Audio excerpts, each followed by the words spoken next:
우리 그리스도인들이 어떻게 살아가야 하는지 베드로 사도는 구체적으로 계속해서 제시하고 있습니다. 그런데 이 문제를 이렇게 들여다보면 같은 문제를 얘기하고 있습니다. 어떤 문제인가 하면 우리가 인생을 살다 보면 까다로운 사람들에 대한 힘듦입니다. 성경 어느 곳을 펼치든 같은 말씀들이 계속 반복되고 있습니다. 왜 그럴까? 시대가 바뀌고 사람은 바뀌어도 죄 아래에 있는 인간의 처지는 변하지 않기 때문에 그렇습니다.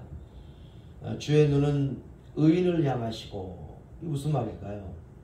고난 가운데서도 주님을 바라보는 의인을 주님이 보고 계신다는 것입니다.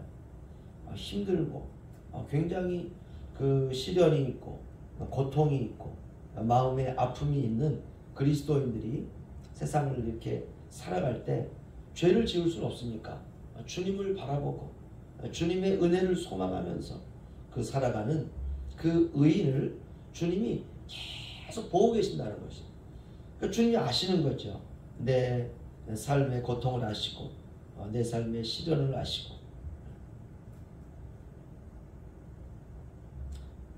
내 마음의 상처를 아시고 억울해할 필요가 없는 거예요. 주님이 다 아시니까. 그저 우리는 묵묵히 사랑으로 가득한 마음을 가지고 살아가면 됩니다. 그게 전부입니다. 절대로 마음에 사랑 외에는 두어서는 안 돼요. 나만 손해입니다. 다시 12절 읽어드리면요. 주의 눈은 의인을 향하시고 그의 귀는 의인의 간구에 기울이시되 주의 얼굴은 악행하는 자들을 대하시느니라. 아멘. 주님이 의인의 기도를 들으신다라고 말하고 있어요. 눈은 의인을 향하시고 귀는 의인이 무슨 말을 하는지, 의인이 무슨 고백을 하는지, 어떤 기도를 하는지 주님이 눈으로 보고 귀로 들으신다는 것입니다. 그러니까 눈과 귀가 의인을 향해 있습니다. 그렇다면 기도가 답이죠. 우리가 기도하면 됩니다. 사람에게 풀 이유가 하나도 없습니다. 그래봤자 우리의 마음만 더 상할 뿐입니다. 주님이 우리에게 귀를 기울이신다. 참 놀라운 고백이죠. 그리고 주님의 얼굴은 악을 행하는 자들을 대하시느니라. 무슨 말인가요? 악인들의 모든 행동 하나를 일거수일투족을 주님이 전부 세고 계신다라는 것이죠. 심판을 의미합니다.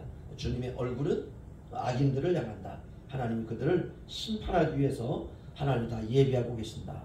그러니까 우리가 그 하나님의 심판하시는 심판의 모습으로 우리가 살아가면 안 되는 것이에요. 이게 죄입니다. 판단하지도 말고 주님께 다 맡기고 사랑으로 대하는 것입니다. 이것이 베드로 사도가 나그네로 살아가는 신자들에게 당부하는 것입니다. 13절로 17절 제가 다시 한번 읽어드리면요.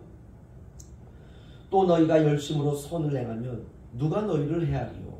그러나 의를 위하여 고난을 받으면 복 있는 자니 그들이 두려워하는 것을 두려워하지 말며 근심하지 말고 너희 마음에 그리스도를 주로 삼아 거룩하게 하고 너희 속에 있는 소망에 관한 이유를 묻는 자에게는 대답할 것을 항상 준비하되 온유와 두려움으로 하고 선한 양심을 가지라.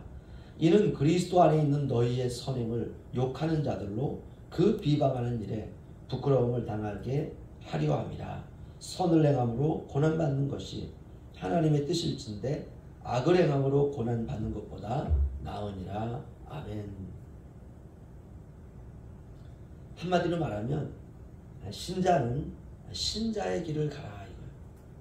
그리스도인은 그리스도인을 가라. 뭐 어떤 길이냐? 열심히 선을 행하고 선한 양심을 갖고 누가 나의 선행을 욕하면 욕하도록 내버려 두라는 것이에요. 오히려 선을 행함으로 고난받는 것이 하나님의 뜻이다 이겁니다. 악을 행함으로 고난받는 것보다 훨씬 더 낫다. 말씀은 아주 분명하죠. 문제는 우리의 감정입니다. 우리가 말씀은 우리의 생각으로 알죠. 이성으로 압니다. 이렇게 사는 게 뜻이구나. 내가 열심히 선을 행하고 선한 양심을 갖고 형제자매를 사랑하고 누가 내가 옳은 일을 하는 것에 대해서 욕을 하면 그 욕하는 대로 내버려 두고 오직 우리는 선을 행함으로 고난받는 것 이게 하나님의 뜻이구나. 우리가 머리로는 압니다. 그 문제가 뭐냐? 우리의 감정입니다. 항상 사람들 사이의 문제는 감정 때문에 문제가 생깁니다. 기분이 나쁘고 생각할수록 마음에 괘씸한 생각이 드는 거죠. 그러나 그렇지 않습니다. 우리가 이 땅을 살아가는 신자의 마음은 그럼에도 불구하고 우리의 마음은 따뜻해야 돼요. 이게 우리가 이 세상 살면서 가져야 되는 우리의 마음가짐입니다. 성경도 그렇게 말합니다. 악한 원수들을 사랑하라. 이게 마음이 따뜻한 거예요. 대부분 세상 사람들은 그런 악인들을 보면 마음이 막 불쾌해집니다. 마음이 차가워져요. 그런데 성경은 원수를 사랑하라. 굉장히 따뜻하죠. 사랑이 바로 그겁니다. 사랑만큼 뜨거운 것이 없습니다. 그래서 우리가 사랑을 불같은 사랑이다 이렇게 말해요. 이것이 바로 우리의 마음입니다. 오늘날 어떤 환경 속에서도 이 불같은 마음이 차가워지면 안 됩니다. 베드로전서의 말씀은 그런 의미에서 우리의 삶에 던지는 아주 강력한 복음입니다. 가급적이면 낮은 자리에 서고 다른 사람에게 상처를 주는 자리보다는 오히려 상처를 받고 사람들이 나를 칭찬하는 인정하는 그런 자리보다는 다른 사람들이 높여주는 바로 그런 자리. 그래서 다른 사람이 높아지기 위해서 내가 낮아지고 우리가 악을 행하기보다는 선을 행하는 자리. 거기서 살아가라 라고 베드로 사도는 우리에게 권면하고 있습니다. 이 베드로전서의 말씀만이 아니라 성경 전체의 말씀입니다. 우리가 힘을 가졌다고 그동안 나를 무시했던 사람들을 우리가 짓밟는 데 사용할 것이 아니라 다른 일을 세워주는 일에 우리 하나님께서 내게 주신 힘을 사용하는 것이죠. 이것이 바로 성숙입니다. 14절 15절 보시면요.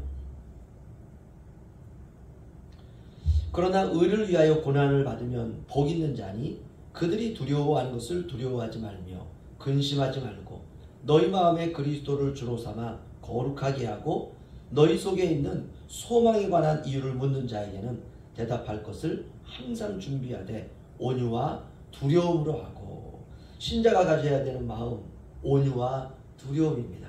우리 마음은 따뜻하지만 하나님을 향해서는 내 삶을 우리가 늘 돌아보면서 내가 혹시 죄 짓는 건 아닐까 이런 두려움 경외지요. 항상 신자의 고난은 예수 그리스도의 영광과 연결이 됩니다. 의를 위하여 고난을 받으면 복이 있는 자니 우리는 고난을 통해서 영광으로 가는 사람들입니다. 그러니까 우리의 인생에 고난이 올 때 감사하는 거예요. 왜냐? 의를 위하여 고난을 받으면 복이 있다고 했으니까 나를 더욱더 주님께 가까이 가도록 하시기 위한 하나님의 그 손길 때로는 그것이 우리 인생에 고난으로 옵니다. 세상 사람들이 두려워하는 것으로 두려워하지 말라라고 말합니다. 세상 사람들은 뭐 때문에 두려워하나요? 의식주 때문에 두려워합니다. 어떻게 무엇을 먹고 무엇을 하면서 살아갈까 이런 것 때문에 두려워해요. 현실의 문제들이죠. 그러나 오늘 베드로 사도는 우리에게 그렇게 살지 말아라 이렇게 말합니다. 그 이유는 주님이 모든 것 다 책임져 주신다는 것입니다. 그렇다면 신자는 어떻게 살아가야 되느냐? 너희 마음에 그리스도를 주로 삼아 거룩하게 하고 너희 속에 있는 소망에 관한 이유를 묻는 자에게는 대답할 것을 항상 준비하면서 살아가라. 이것이 바로 신자의 삶입니다. 오늘 하루 오직 이런 주님의 마음으로 세상을 바라보면서 주님만 붙들고 살아가는 저와 여러분 되시기를 주의 이름으로 축원합니다.